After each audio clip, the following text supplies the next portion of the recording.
Ao vivo. Boa tarde, colegas.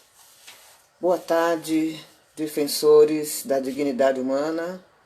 Boa tarde, resistência positiva em movimento. Nessa quarentena, a nossa ANAN, a Associação Nacional da Advocacia Negra, sob a presidência do Dr. Estevão Silva, promove esse ciclo de palestras e reflexões sobre os mais variados assuntos para nos esclarecer, para nos ajudar a passar por esse período difícil que todos estamos enfrentando, mas que nós sabemos que tem o Criador, que tem o controle de tudo isso. E por isso nós seremos abençoados e sairemos vencedores de mais essa dificuldade. Eu sou a Carmen Dora de Freitas Ferreira, advogada militante no direito do trabalho, conselheira consultiva da Associação dos Advogados Trabalhistas de São Paulo, membro da Associação Nacional da Advocacia Negra e presidi a Comissão de Igualdade Racial da nossa OAB por mais de 2 mandatos e meio. Sou defensora da dignidade humana, sou defensora dos direitos e garantias individuais. E coube a mim hoje falar um pouco, trazer uma reflexão sobre mais um dos males que afeta os trabalhadores, que afeta a cidadania de uma forma muito brutal, de uma forma muito drástica, de uma forma muito agressiva, que é o assédio moral. E o assédio moral tem momentos em que ele acaba se confundindo com a discriminação racial. As duas coisas se entrelaçam e pode acontecer de o cidadão ou o trabalhador estar padecendo dos dois males ao mesmo tempo e ele não consegue identificar. Eu começo dizendo para vocês, a nossa Constituição Federal, em vigor, no seu preâmbulo, é taxativa no sentido de que todos são iguais perante a lei sem distinção de qualquer natureza. Porque o seu preâmbulo diz o seguinte: nós, representantes do povo brasileiro, reunidos em Assembleia Nacional Constituinte para instituir um Estado democrático para destinar a assegurar o exercício dos direitos sociais e individuais, a liberdade, a segurança, o bem-estar, o desenvolvimento, a igualdade e a justiça como valores supremos de uma sociedade fraterna, plural e sem preconceitos e fundada na harmonia social e comprometida na ordem interna e internacional com a solução pacífica das controvérsias, promulgamos essa Constituição. Isso disseram os constituintes ao promulgar a Constituição de 88, Constituição Federal, que está em vigor. Então, nota-se que todos são unânimes de que as diferenciações, as desigualdades de qualquer natureza, as desigualdades raciais, desigualdades por conta de religião, não são toleradas. E essa nossa Constituição faz coro ao nosso ordenamento divino. Porque o ordenamento divino diz assim: amai-vos uns aos outros, fazer o bem sem olhar a quem. Amai-vos os vossos irmãos. E o que a Constituição está dizendo? Está dizendo isso, que na medida em que ela disse que é contra discriminações de qualquer natureza e prega como bens supremos a igualdade, a fraternidade, como bens pacíficos, ela está dizendo a mesma coisa que o ordenamento divino. Então eles se coordenam. E se eles se coordenam, nós temos que primar para essa defesa que acaba se transformando num bem social para todos aqueles seres que respiram.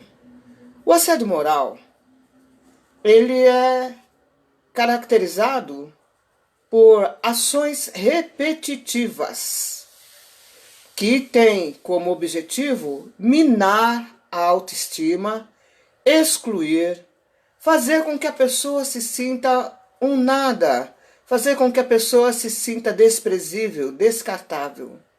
E quem pratica esse tipo de conduta, geralmente é alguém que tem ascendência sobre o trabalhador ou sobre a pessoa. E por que é, você pode me perguntar, por que é que a pessoa se submete? Na realidade, ela não se submete. Em se tratando da relação de trabalho, é o medo de perder o emprego. Principalmente nesta fase de recessão que estamos atravessando, onde as dificuldades são inúmeras e quando a pessoa é demitida, ela tem muita dificuldade em se recolocar no mercado de emprego. Então, por conta disso, por conta da instituição de metas com o objetivo desenfreado de se alcançar o lucro, essas questões relativas à dignidade humana parece que foram deixadas para segundo plano. Nós presenciamos, de maneira geral, uma desvalorização total dos princípios éticos e morais, dos princípios, dos valores e do respeito ao outro, do respeito à dignidade humana. Veja que a dignidade humana está consagrada no artigo 1º, inciso 3º da Constituição Federal de 88. E quando nós falamos em dignidade humana, ela compreende uma reunião de fatos e de circunstâncias que permitem a convivência humana. Então, a dignidade humana, ela inclui a inserção na sociedade, o direito de ir e vir, o direito de livre expressão do pensamento, o direito ao trabalho, o direito a uma vida social, o direito à família, o direito de andar livremente, o direito do trabalho, o direito de professar a sua fé da forma que você quiser sem ser molestado, o direito de ser respeitado, o direito de ter uma justa remuneração pelo trabalho prestado, o direito de não ser exposto ao ridículo. Todas essas circunstâncias fazem parte da dignidade humana. Então, não é sem justificativa que o nosso legislador constituinte consagrou esse princípio lá no artigo 1º, inciso 3º da nossa Carta Magna.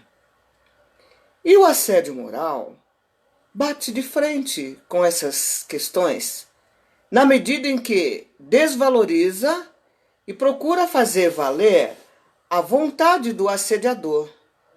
O assediador, geralmente, é alguém que tem mania de grandeza, é alguém que se acha estar acima de tudo e de todos, e que, ao praticar estas condutas reprováveis, entende que não vai acontecer nada com ele, porque afinal ele tem o poder. Muitas vezes, junto com o poder, ele tem o dinheiro, ele tem prestígio. E então, na cabeça dele é assim, quem vai acreditar nesta pessoa? Então, aquele que assedia e aquele que pratica a discriminação racial, ambos têm a certeza da impunidade. E essas práticas nem sempre são feitas de maneira explícita. Elas são feitas, na maioria das vezes, de maneira velada.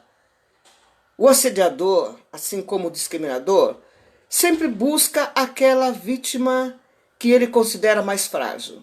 Então, é aquela pessoa que voltou, por exemplo, de um afastamento médico, é aquela pessoa que tem mais idade, o que é arrimo de família, as mulheres solteiras que têm filho, as mulheres negras, as pessoas mais idosas, aqueles que têm um senso de justiça muito aguçado. Os altos executivos também são vítimas de assédio e de discriminação. E quando se trata dos altos executivos, essa questão envolve a ética e a moral. O assediador se dirige a estes empresários, a estes executivos, vamos dizer, empresários não, retifico, a estes executivos, o assediador se dirige a eles pedindo tarefas que ele sabe que são incompatíveis com os princípios éticos e morais. E ele sabe que a pessoa não vai cumprir. E ele coloca assim, ou você faz o que eu estou mandando, ou você poderá ser demitido.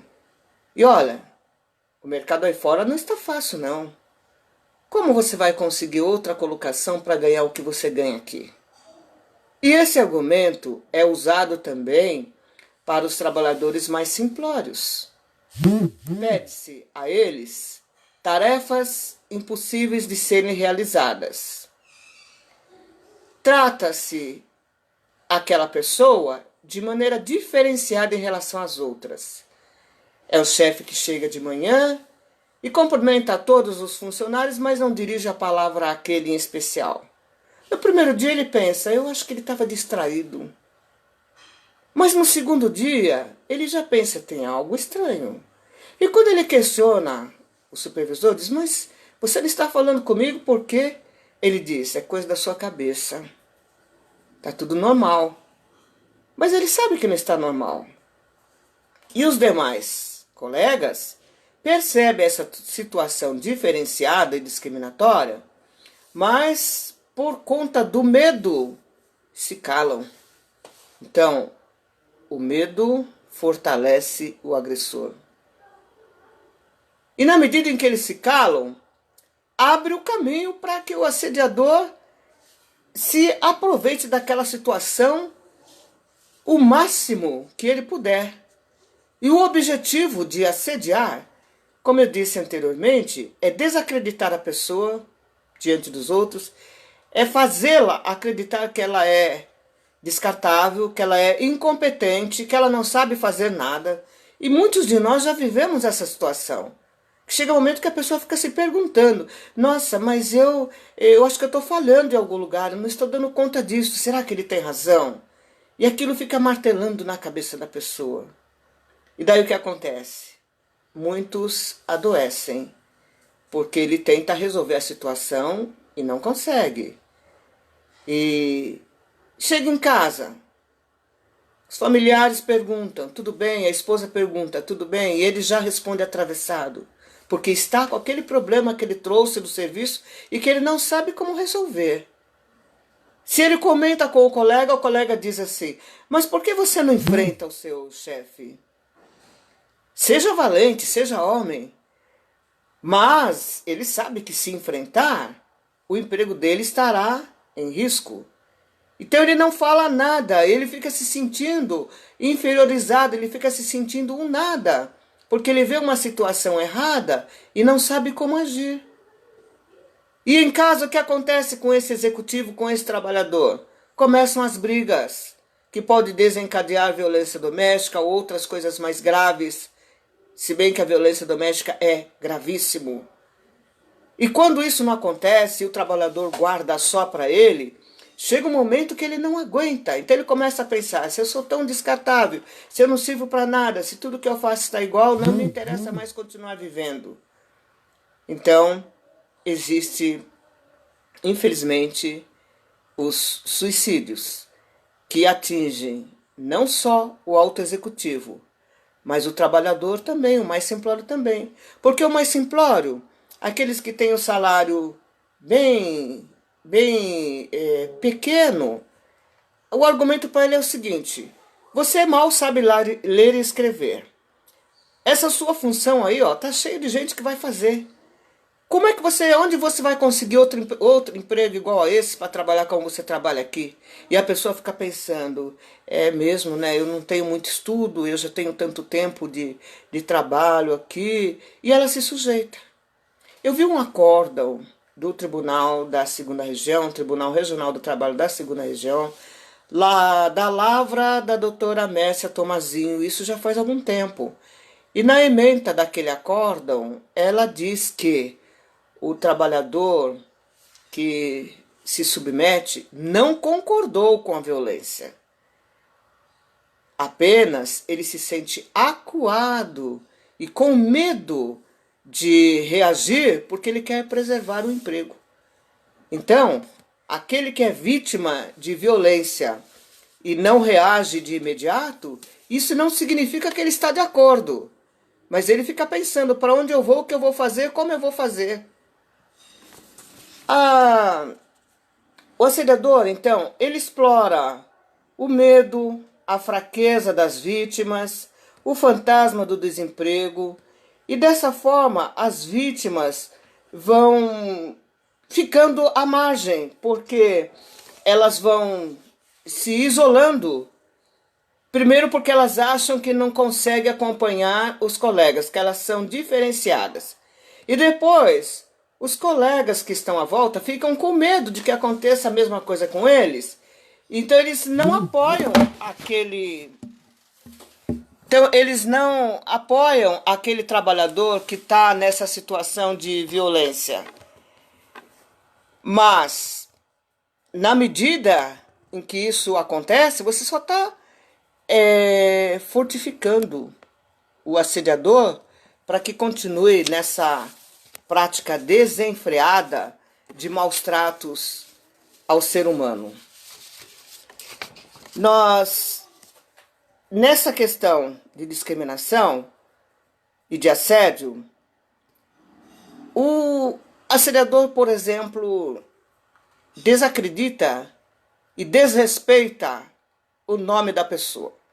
Então começa a chamá-la por apelidos, começa a fazer piadas envolvendo essa pessoa, e ela diz, na questão discriminatória, por exemplo, não me chame assim porque eu não gosto, quando é colocado algum apelido depreciativo, quando ela é comparada a algum animal, por exemplo, não me chame assim porque eu não gosto.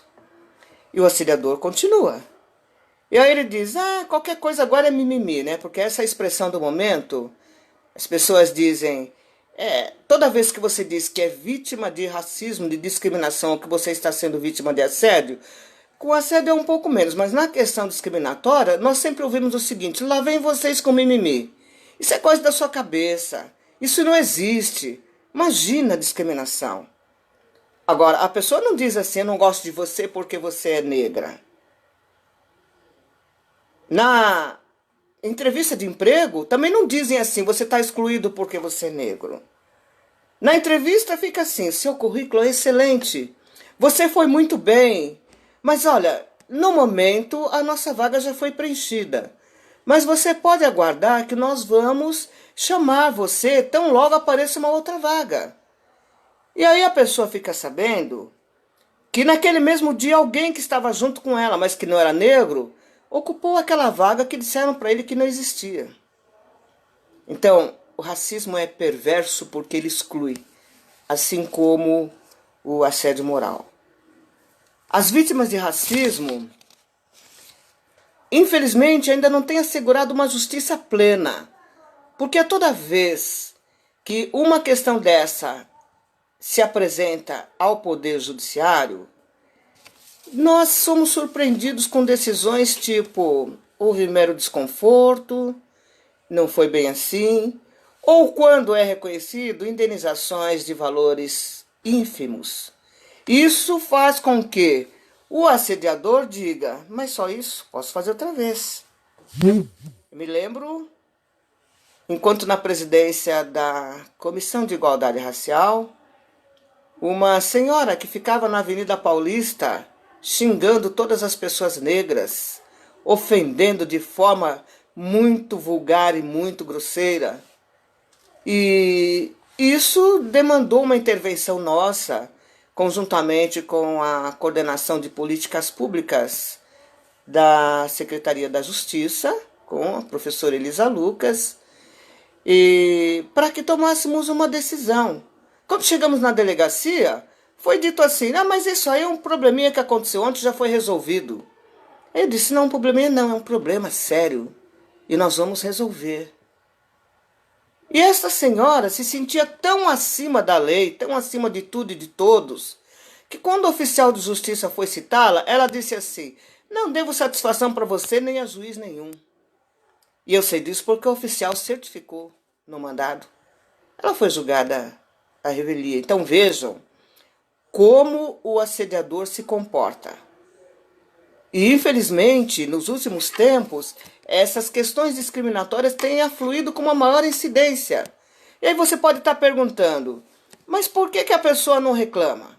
Primeiro, porque ela se sente envergonhada. Segundo, ela não sabe a quem recorrer.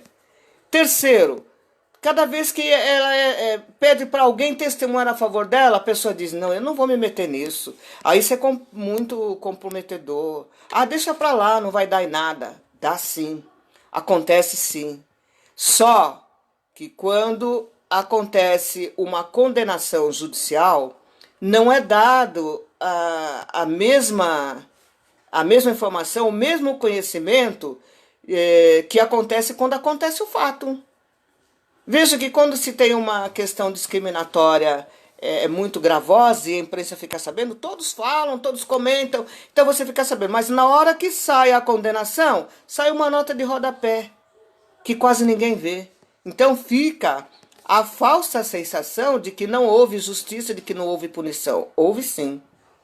As indenizações. Eu defendo que elas devem ser de valores elevados. Mas as sentenças costumam consignar o seguinte, que é para evitar o enriquecimento ilícito, então fixa em valores menores. Veja, eu vi uma causa recentemente, o autor foi vítima aí de espancamento dentro de um estabelecimento público. Eu não vou nominar as partes porque esse processo ainda não transitou em julgado, está em fase de recurso. Mas ele levou umas borrachadas, e socos e pontapés, só porque ele disse que tinha esquecido dentro do transporte público, não vou nominar qual aqui, uma Bíblia e que dentro dela tinha um alvará de soltura. E aí aqueles agentes de segurança se sentiram no direito de fazer justiça própria e o espancaram. E a decisão do juiz, o juízo concorda com a tese da inicial. Mas mesmo sendo informado na inicial que aquele reclamante sofreu um prejuízo, uma dor interior muito grande, né, pelo assédio que foi praticado contra ele, pela discriminação, e esse reclamante não é negro, ele é mestiço, a cor da pele dele é mais para índio, não é bem escura como a nossa. Então, pode até ter havido uma discriminação racial aí, mas aí o fato foi o seguinte, ele foi discriminado pelo fato de ter sido apenado e mesmo tendo cumprido a sua pena, aqueles agentes se acharam no direito de fazer justiça própria. E a condenação judicial? R$7.000. Para alguém que ficou manco de uma perna, surdo de um ouvido, que ficou com aquela dor interior, que se sente menosprezado, que se sentiu o nada, R$7.000. E então, se a indenização é pequena desta forma, como é que nós vamos conscientizar os agressores de que eles não devem praticar essa conduta porque serão apenados? Porque para empresas de grande porte que são coniventes com esse tipo de atitude, nesse caso, por exemplo, R$7.000 não significa nada. Então, sabemos que só quando a pessoa sofre um prejuízo financeiro, quando ela tem que pôr a mão no bolso, é que ela repensa. Então, os assediadores e os discriminadores, quando eles começarem a receber condenações altas, eles vão passar a repensar. Porque eles vão dizer, nossa, mas dessa forma a minha empresa vai à falência. E se ele vê que isso pode acontecer, porque um dia ele recebe uma condenação, se elas forem de valores altos, um dia ele recebe uma de 100 mil, outro dia ele recebe uma de 500 mil, eu vi uma de 2 milhões, que era contra um banco, porque o gerente, que era um funcionário de carreira, foi promovido, e aí no primeiro dia que ele ia exercer a função, já tiraram todos os instrumentos de trabalho, depois tiraram a secretária, tiraram o carro, tiraram o telefone, e o chefe vinha e dizia, Você não fez o serviço, por que você não fez? Ele não era chamado para reuniões, depois era cobrado. Como você não sabe o que foi discutido? Então, no assédio moral, as informações são passadas de forma desencontrada, de forma a confundir a cabeça da pessoa. Chega um momento que a pessoa fica assim, nossa, eu acho que realmente devo estar com algum problema de cabeça. Eu acho que eu não estou batendo bem. Nós temos uma médica do trabalho, a doutora Margarida Barreto, que ela foi uma das primeiras a estudar essa questão do assédio moral. E o trabalho que ela fez, ela chamou de Uma Jornada de Humilhações. E nesta, eu listei aqui algumas conclusões que ela chegou, algumas características que são realmente verdadeiras, que geralmente nós nem paramos para analisar. Olha só, ela enumerou nesse trabalho críticas constantes, diretas ou indiretas ao trabalhador e ao desempenho de suas tarefas. Então, por melhor que você faça, nunca tá bom. Sempre tem um senão. E olha, eu digo para vocês, antes de me dedicar ao estudo destas questões, eu passei por essas situações. Mas era assim, tinha alguém no local onde eu trabalhava que pegava o trabalho que eu fazia e borrava. Mas era a minha inicial que tinha embaixo, eu era funcionária do judiciário. Era a minha inicial que estava embaixo. Um dia descobri por um acaso que eu estava olhando nos arquivos e vi uma ata toda rasurada. E falei, mas eu não fiz isso aqui. Qual era o objetivo daquela subchefe? Era dizer que eu era incapaz, que eu não fazia um trabalho correto, que eu não servia para aquela função, que eu deveria ser destituída. E assim acontece com os demais trabalhadores. O objetivo é excluí-lo e provocar a rescisão por justa causa num prazo máximo de 1 ano.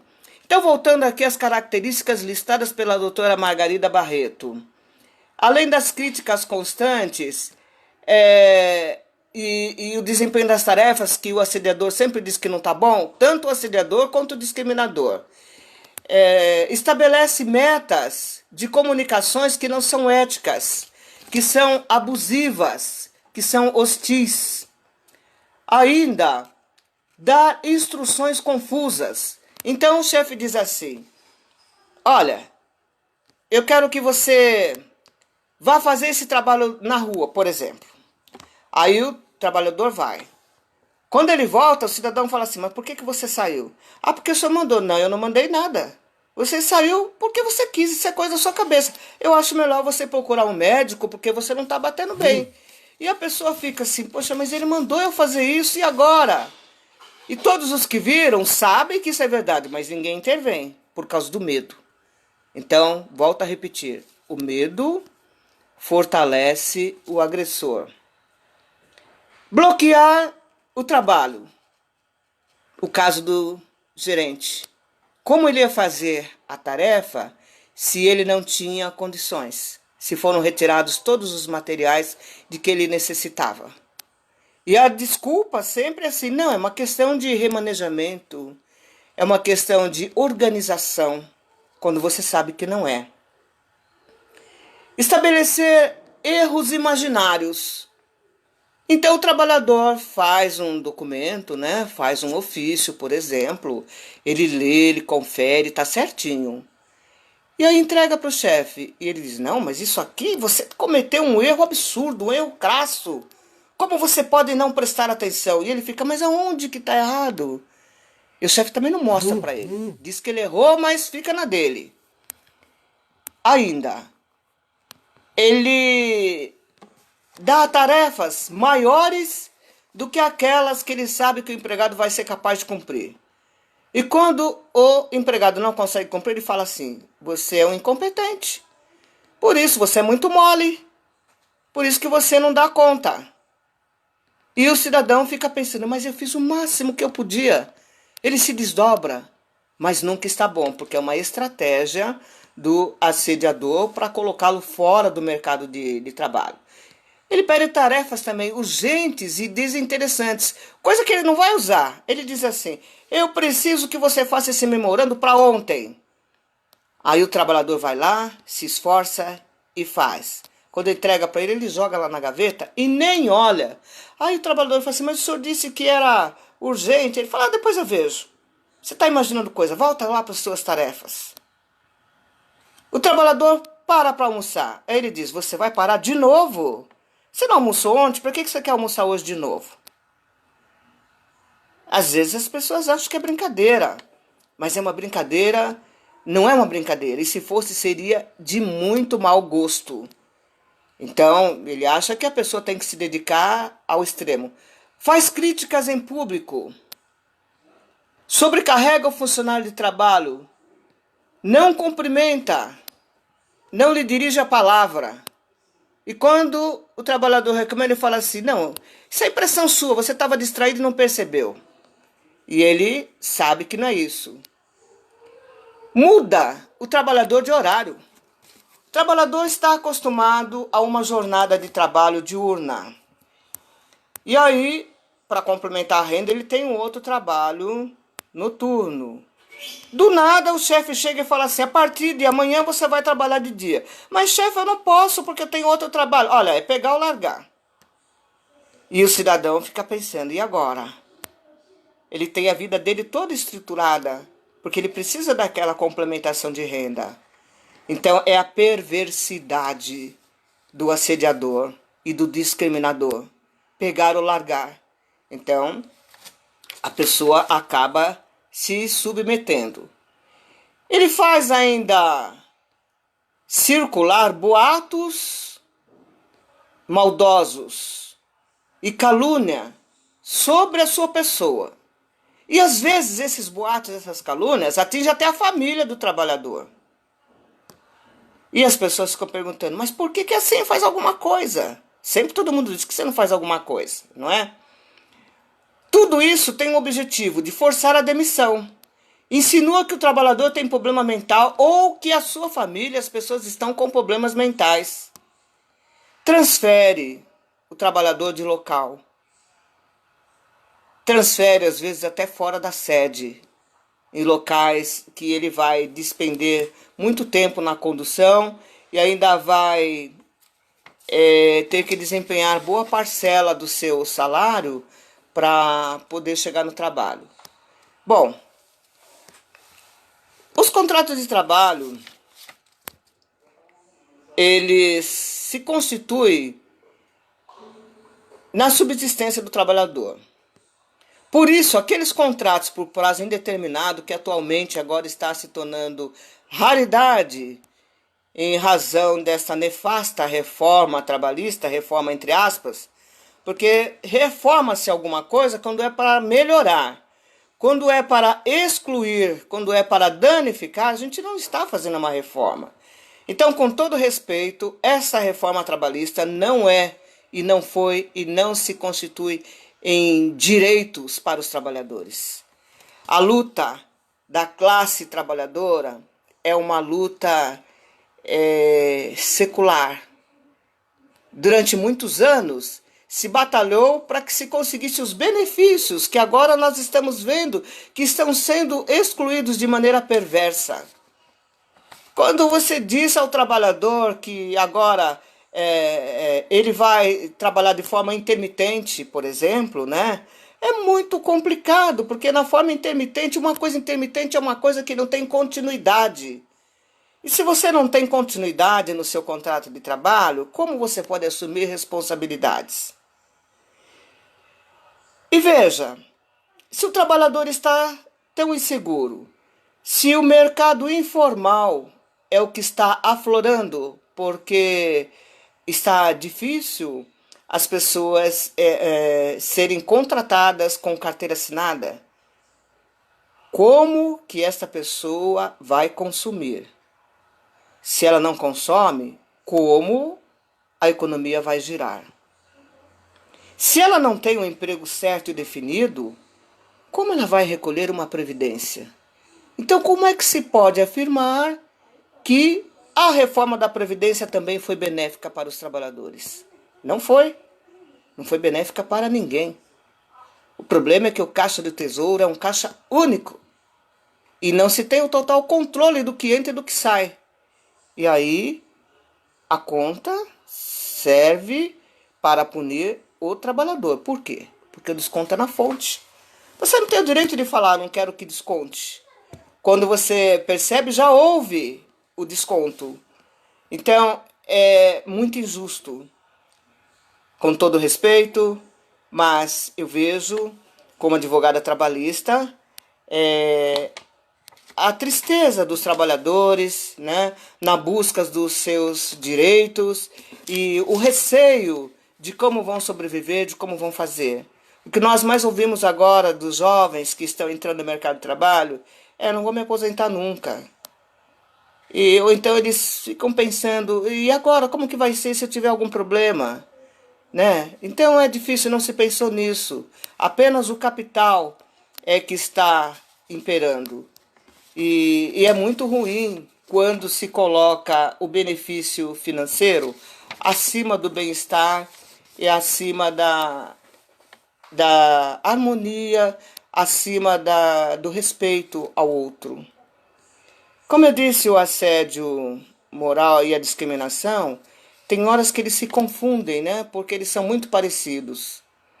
As vítimas do racismo, elas, como eu disse também, ainda não têm aquela resposta mais eficaz do Poder Judiciário, no sentido de dizer: poxa, eu sofri isso, passei por isso, mas em compensação ele foi condenado. Que quando a indenização é muito baixa, o sentimento que fica na pessoa é assim: nossa, ele fez tudo isso comigo e ainda ficou numa boa. Então, o objetivo das indenizações não é enriquecer ninguém, mas é fazer com que a pessoa seja desestimulada de práticas semelhantes. Porque nós sabemos que a mera aplicação de leis não é o suficiente para conscientizar as pessoas de que não devam ter condutas antissociais, antidemocráticas, condutas discriminatórias. A lei é apenas mais um instrumento para o banimento dessa conduta reprovável. Então nós precisamos de mudar a cultura e a educação. Porque na medida em que uma maior parte de cidadãos, de pessoas, tem informação sobre o seu direito, mais fácil fica para ela se defender. E nessas questões discriminatórias, quanto mais gente souber do que está acontecendo, melhor. Não se cale.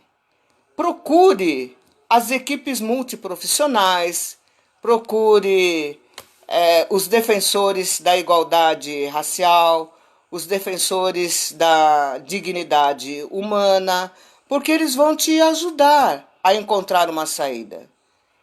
O silêncio fortalece o agressor e nós não podemos fortalecer o agressor. O assédio moral atinge a honra e a identidade da pessoa, além da sua dignidade humana. E da mesma forma, a discriminação racial. Então, eu espero ter trazido algumas reflexões sobre essa questão tão importante para que nós juntos formemos o enorme batalhão da resistência positiva em movimento em prol da igualdade e da dignidade humana. E eu termino dizendo: a verdade brota da terra, do céu a justiça baixa o seu olhar. Encontraram-se a graça e a verdade, a justiça e a paz se beijaram. Isso você encontra no Salmo 85, versículos 10 e 11 da Bíblia, que faz mais de 2000 anos que foi escrita, e olha como esse princípio é verdadeiro. Porque quando você tem a paz, você tem a justiça e vice-versa. Quando o direito e a paz se encontram, você tem a tranquilidade e a paz de espírito. Então, é o meu recado para vocês.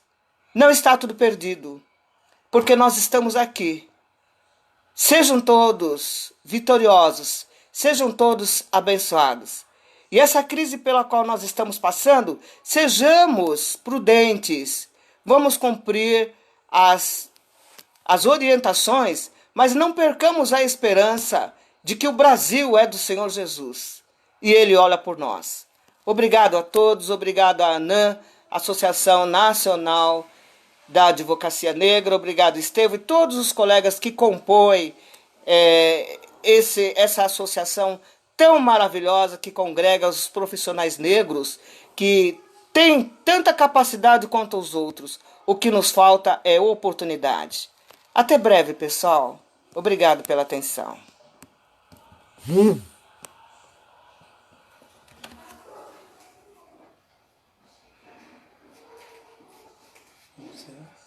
Concluir ali do lado.